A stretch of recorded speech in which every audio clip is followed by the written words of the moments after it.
Alright,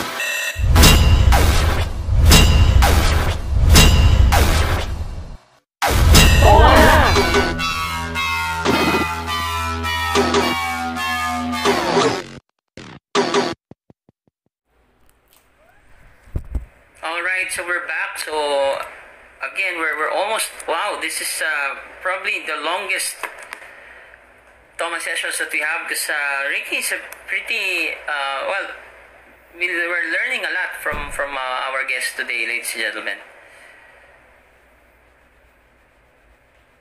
So now actually the question is about Tiki culture. So being a Filipino, it's, even if I'm Filipino, actually, it's only recently, well, a few years ago, that I learned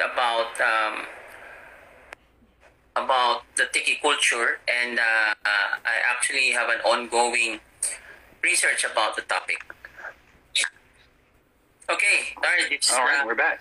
Hopefully this is our last hurrah for this, but yeah, go on. So, Sure. yeah, you were saying about the, what's this? It's more of culture.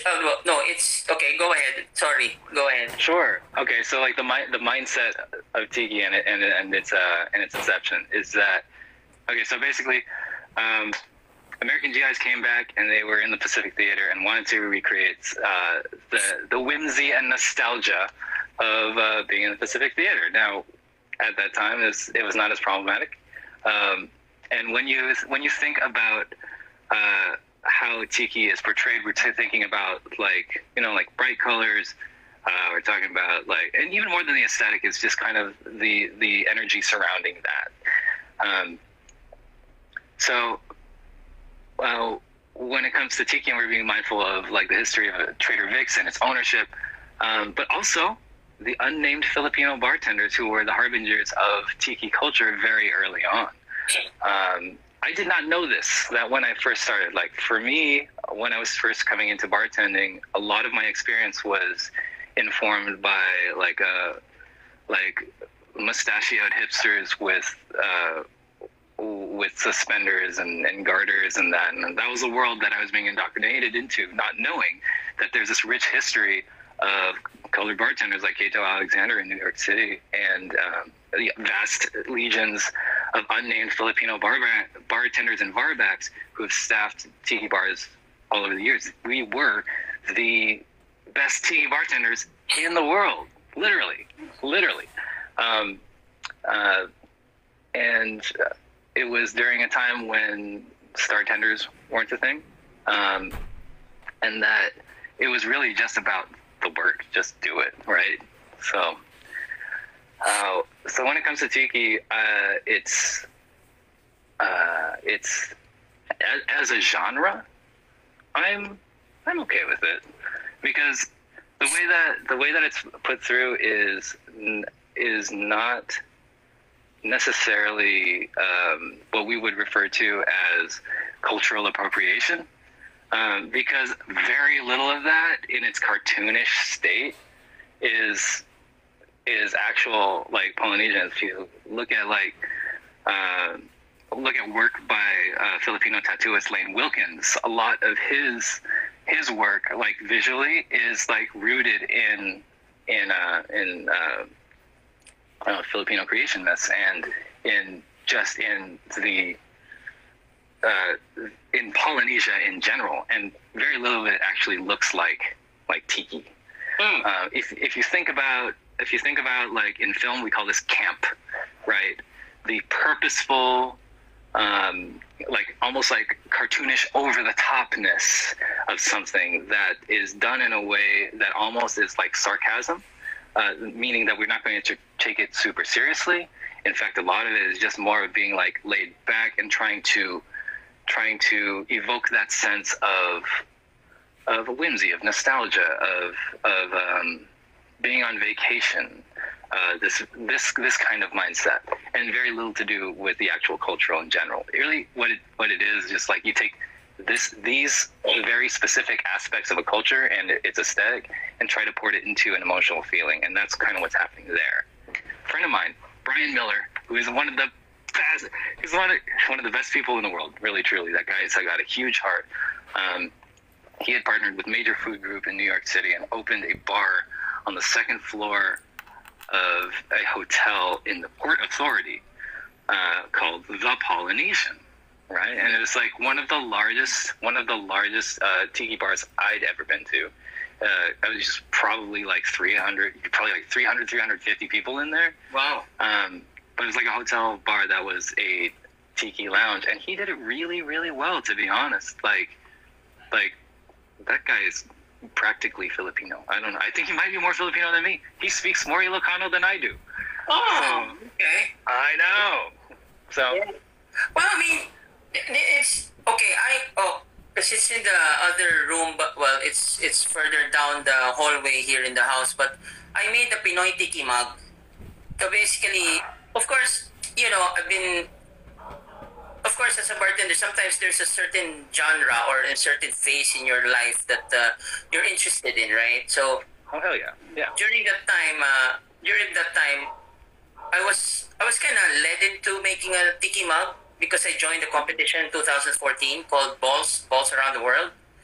So, of course, the topic was tiki. So, normally all the tikis is perceived as ugly or scary because it's a god, right? So those are the drawings, right? So I said, I collaborated with a good friend of mine who's an artist.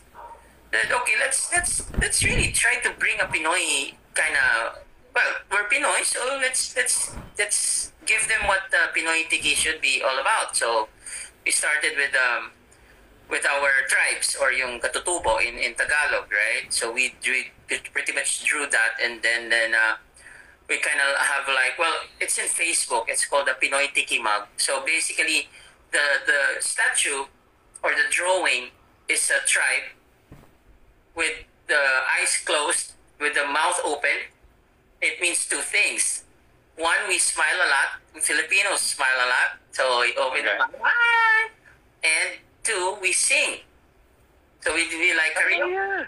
All right? Oh, man. That's real. Yeah. That's a real thing. So this is those of you who are watching and don't know, that's a real thing. relevant to a Pinoy.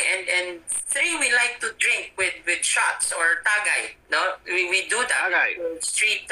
Learning.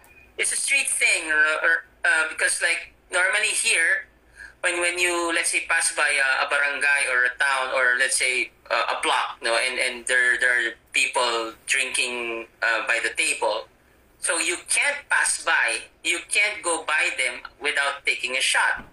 Oh, so so your friends would be like massively mad at you if you were just like, hey, what the hell? You just don't want to come over and say hi? Yeah, we don't. Well, they don't necessarily have to be your friend. They can be your neighbors, or maybe you're passing by a new territory. So it's something like that. So the drawing has a bottle in one hand and a glass in one hand, and then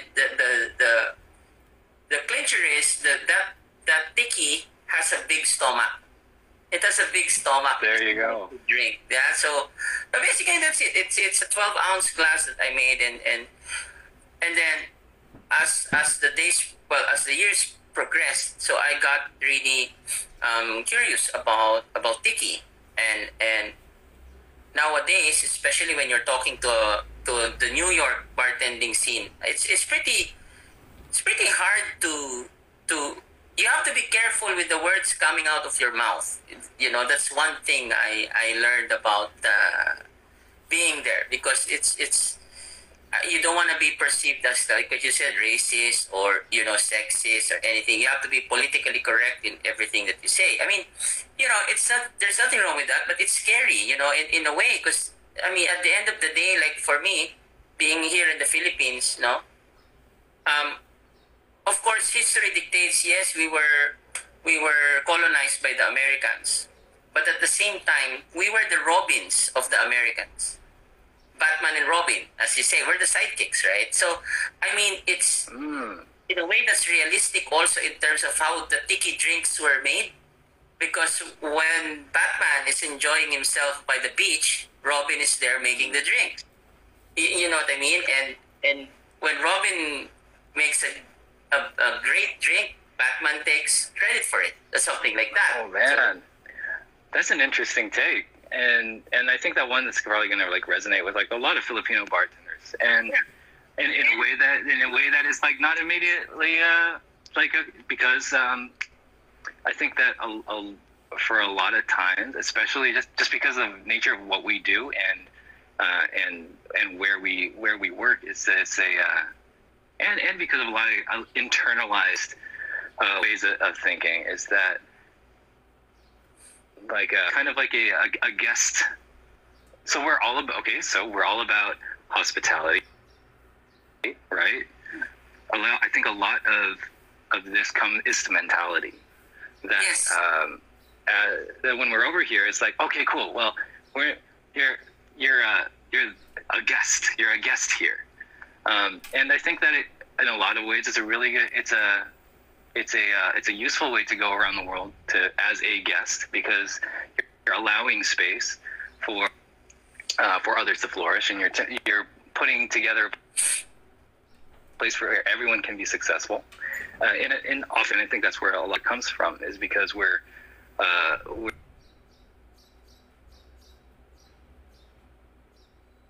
how we give hospitality. But I also think that there's a dichotomy to that. I think that as Filipino bartenders, it's important for us to realize, or to be sensitive to that dynamic. Because that we can do that is by advocating for ourselves. So when we're approaching this with like a Batman and Robin mentality, it changes the way that we think of the value of our own work. It changes the way that our work is perceived. And is it coming from a supportive place, or is it coming from a kind of like taking a step back? It's like stepping into the background, which is kind of where we've been for a really long time as Filipino bartenders. You can see that historically with Trader Vic's. It's like that's like his staff was almost exclusively like 5-foot tall Filipino dudes shaking ingredients that just had like random ass like labels on it, because they wouldn't give the recipe. The only people who actually knew those recipes were the Filipino guys who were like making the batches. So Right? I mean, when it comes, that's why I'm more Advocate for yourself. Yeah, that's why now I'm really interested. In fact, I still owe Tiki a letter. I'm actually gonna be, well, it's supposed to be a secret yet, because I don't know if I'll be allowed, but I wanna throw some questions also to Mr. Buben, of Tiki, because in LA, right? So there's a Tiki bar there. So I wanna really, because when it comes to this topic of Tiki, just like in any history, there's always a lot of angles and sides to it, right? And it's a matter of what you were able to witness at the time. Because the thing also with history is who wrote it first, right? Who wrote it I first? agree with you on that, 100%, man. Yes, and had it published. Because again, like us, we're here being in the Philippines, Filipinos in the Philippines, we're just knowing this just recently. But where do we get that? We're getting that from books or authors that are from other countries, and not necessarily a Filipino who lived the Tiki culture and printed it here in the Philippines. So again, that's I hope they're still alive. Whoever, Yeah, exactly. if they are still alive, I will put that out right now. I would read the shit out of that. I would love to know how this all happened. Yeah, I mean, exactly. like, when we're talking about like bars and bar history, like a lot of our history is written by. I mean, like, have you ever tried to write history in a bar? Holy shit! Like, half of us are drunk, so it's just like, okay, well, what fuzzy parts we can remember, and then also it turns into kind of a big fish story. Yeah, well, that's why I admire people like David Wondrich and some of those historians. How were they able to dig it up? How they were able to write it. You know what I mean? And in a way, Wondrich was an English teacher, right? what? Sorry.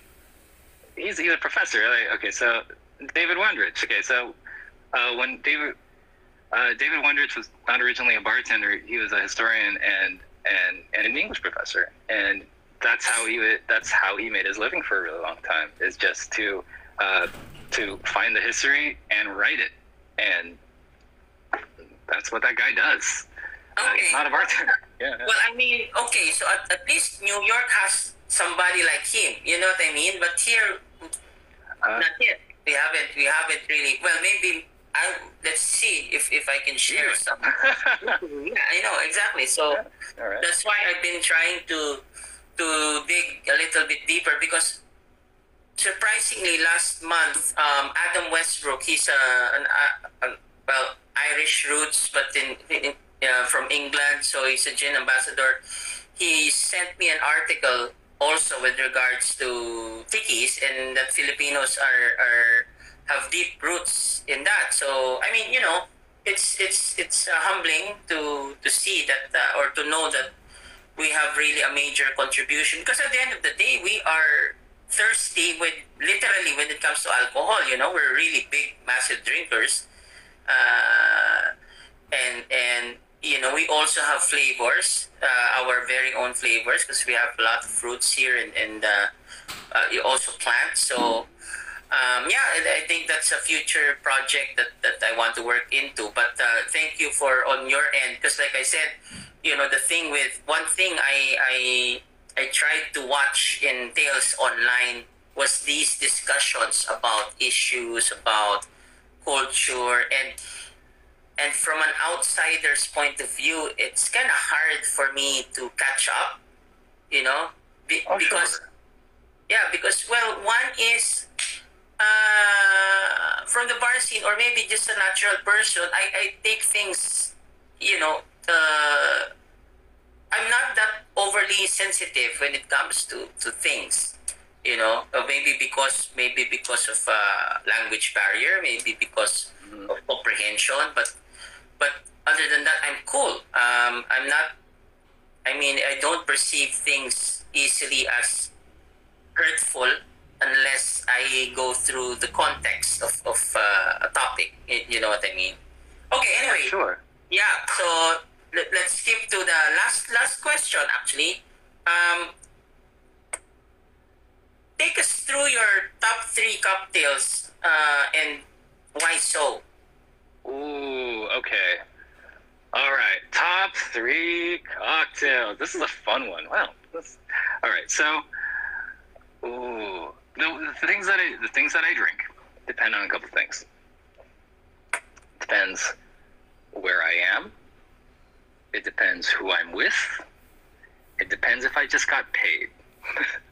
So, and I think that right. So so I look at cocktails and my cocktail choices like I look at shoes, right? So, for example, I wouldn't wear dress shoes to the gym, and unless it's a really just baller wedding, I'm not wearing sneakers to a wedding, right? The type of tool and the type of clothes that you wear depends on the context. It depends on where you're going and what you're doing. And for me, drinks are what I do. And it's also, and the same things that govern my other choices are going to govern this. So if I'm staying at home, I drink so much coffee. Oh my God. So much coffee. But if I'm drinking a cocktail, it's at home, it's going to be something, simple, right? So I'm partial to a rum old fashioned. And so, we get into these really parsed up arguments between what is an old fashioned, what is not. And for me, and someone says, hey, it always has to be an aged spirit. It doesn't always have to be an aged spirit. All it is spirit, sugar, bitters, water in varying ratios, right? So for me, it's going to be a rum old fashioned. And my go-to rum for that old fashioned is a Guyanese rum called El Dorado 12 Year. It's one of the last remaining rum agricoles made in the region that tastes the way that it does. If you're not familiar with El Dorado 12, you got notes of like pecans, of if you've had Ron Zacapa, you will probably find that like a lot of like that raisin-y quality that's also in Pepsi as opposed to Coca-Cola, which is more vanilla. Of course, there are vanilla notes, right? So that's going to come from the oak, and then you've got a little bit of funkiness from the cane in there too, that hogo. I'm getting, my mouth is watering just thinking about it. So it doesn't have to be just whiskey. It doesn't have to be rye. For me, it's rum. The El Dorado 12 year is good. If I just got paid, it's going to be the 15 year, and I might take that with a little bit less sugar and a little bit less dilution. But just like with everything else when it comes to mixology, you may have heard about, or your viewers might have heard of a concept called Mr. Potato Head, which was the Mr. Potato Head concept was pioneered at Death and Company back in 2007, which basically says that a drink is made out of constituent parts, and those parts are interchangeable, not unlike taking the nose away from Mr. Potato Head and putting in a different nose, or putting a different hat on Mr. Potato Head, or changing the eyes. The same can go for sugar. So in this case, instead of using like a sugar cube or white castor sugar, what I do is I use Demerara sugar. So it's an unrefined type of sugar. Some people might use sugar in the raw, which is a turbinado sugar. It just means it's like a little less processed. But for me, Billington's, it's going to be Billington's organic cane sugar, and that's done in a 2-to-1 ratio, not necessarily for sweetness, but for texture, right? It's because like when we're talking about chilling, we're talking about dilution. Those are things that we talk about a lot, but into the wayside, we place things that are equally as important, like texture, right? So we talked earlier about the addition of air and how that affects perceived sweetness or how thick something is, right? So the same goes for sugar. You can change the perception on the palate. Sweet does not just mean sweet, right? You're painting with primary colors when you think of sweet, but if you think succulent, ooh, that's different. We're getting more specific.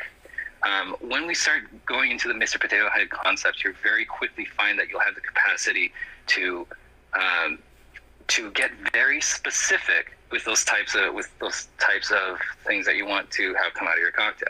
So in this case, we're getting a little bit more precise with that. 2 dashes of Angostura bitters to tie everything together. And then for me, if I can have a large cube, and I often do, I have to cut my own ice sometimes,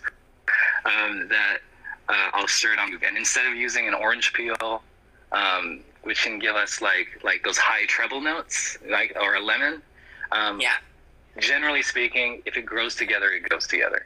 And so when it comes to flavor affinities and how things come together, instead of using like those twists, I'll use grated nutmeg. So grated nutmeg would be the topper for that, because it's an aromatic and visual garnish. Sits on top of the cube very nicely. And what's really cool about that is that you can just kind of sit back and enjoy it over a long period of time. So if I'm at home, I'm going to do that. If I'm out and about, you know what? I'm just going to own it. I fucking love daiquiris. Okay, so for a lot of reasons.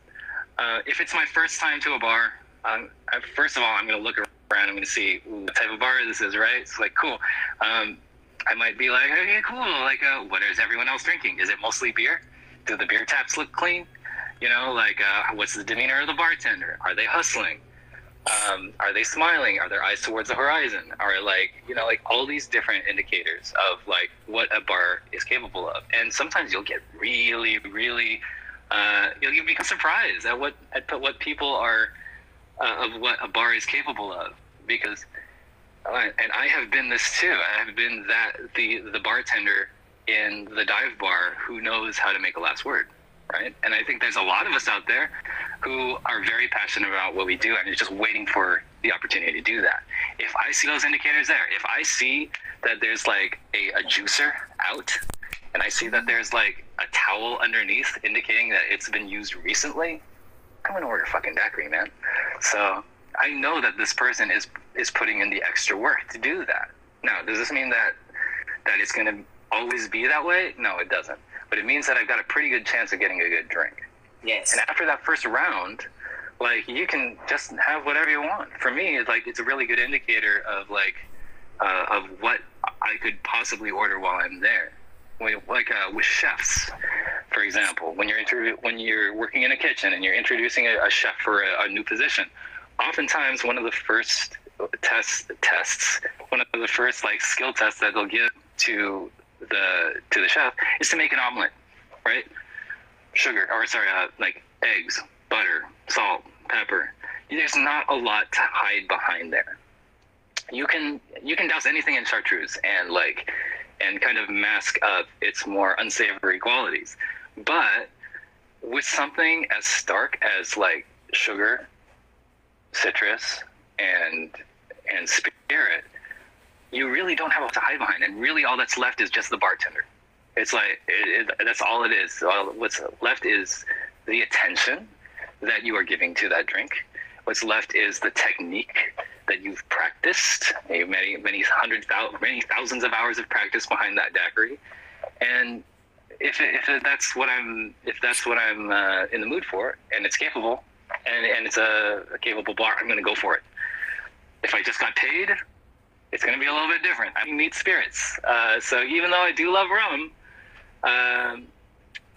whiskey and cognac hold a very special place in my heart. And the things that hold a very special place in my heart are not necessarily things that I want to do all the time, but the things that I enjoy occasionally. So when it comes to whiskeys, oh man, it's gonna be bourbon. it's gonna be bourbon. Willet. Anything by Willet is really, really, it's special. It's special. It's a special bottle, right? And when it comes to cognac, Martell Cordon Bleu is my go-to. Martell Cordon Bleu. If you can find that, dude, game over. So that's what's really fun to me. But what's most important to me is that when I'm drinking with the company that I'm with, that I'm having a good time. And what's important to me is that the drink should be fucking spectacular, but always add to the experience of having someone there with you. I think that's really important to remember, right? So it's a lot of times you'll like go to bars and like all the attention will be put on like this thing with like a banana dolphin coming out of it with a cherry in its mouth, and you want to put it on Instagram. But sometimes if I find myself doing that, if I notice that I'm putting a little bit too much energy to that, my next drink's going to be a tequila soda. Right? Because we're curating experiences. It's right? Because it's like cool. We're putting in these things with like beautiful garnishes, and they must taste amazing. But did you have fun? Exactly. Okay. Well, we have fun here with this session. We went over time, and I love it. And thank you for spending time with us. But we have one PS. We have a guest question to you by IEUO. I hope I got that right. Well, he was actually just asking, what's your favorite tiki cocktail? What is my favorite tiki cocktail? Ooh, okay. Let's see. There's so many to choose from. But what is the one that? Okay, all right. It's like asking me to choose among like my favorite siblings. There's this drink that's called the Missionary's Downfall, which is it's a blended drink that I learned from Giuseppe Gonzalez when we were working on Suffolk Arms. We did this through this thing called the Rolodex Project, which was an insane undertaking, where basically all the bartenders on the team brought their recipe books that from every place they've ever worked, and we had to manually input to Evernote every single cocktail, just like type it out. And we found the Missionary's Downfall, which is basically a blended mojito with peach liqueur. So if you can imagine like a hurricane glass, and it looks starkly green with bits of green in there. For me, I really liked it to sub for Ray and for a snit of Ray and Nephew, just like a little bit there. just to mix the rums, because what one rum cannot accomplish alone, 3 can. That's why we mix our rums. So it's basically a peach mojito that's been blended. And God help you if you have like more than 2 of them on a hot day, because you're going to have the best day. And if you go too far, you might have the worst day. Okay, so there you go. So the peach missionary downfall is the Tiki drink for Ricky. So yeah, I guess that's it, man. Thank you very much. This is a pleasure. Thank you. It's all mine. Thank you so much for having me. Okay, so before we end, I have to let you say those 3 words that I always teach our guests. So I have like a motto or a cheers saying every time we end the show. So it's called, listen tagay Tagay hanggang mamatay. Mamatay. Yes, so that means, okay, get ready for this, Tagay hanggang mamatay means drink till we die. Literally. Drink till we die. Yeah, literally. But that means, in the figurative sense of the word, I'll live and die bartending. So, because it's our profession and, till the last breath, there couldn't be anything else we're thinking in the world but bartending. So again, Passion there. Tagay hanggang mamatay. Mamatay. Okay. 1, 2, 3. Tagay hanggang mamatay. Mamatay. All right. Okay. Thank you, Ricky. You enjoy the rest of your day, and regards to everybody there. So, yeah. Until next time. You enjoy. It's a real pleasure. Yeah. Thanks for everyone for joining us here on Facebook Live. All right. And a wonderful day. And Instagram. We're on Instagram. Oh yeah, on Instagram Live. I'm not a professional. I shake drinks for a living. I don't do tech. No worries. No, I was actually trying to see if I can do two platforms, but apparently Instagram is fine because most of it's easier. All right. So okay, man. You enjoy your day, and I'll keep in touch. Send you a message. Absolutely. All right. All the best to you and everybody over there. Okay. Yeah, man. Thank you. Cheers. Bye. Cheers. Okay, so with that, ladies and gentlemen, thank you very much for joining us. So it has been a fun. Actually, 3 hours of Toma sessions, the longest so far, because that's our kababayan, and it's really nice to know a few things about, of course. Well, one was Pegu Club, then 2 and also a few things about cocktails, about ice, about shaking, about dilution, about Tiki, about operations, and about favorite cocktails.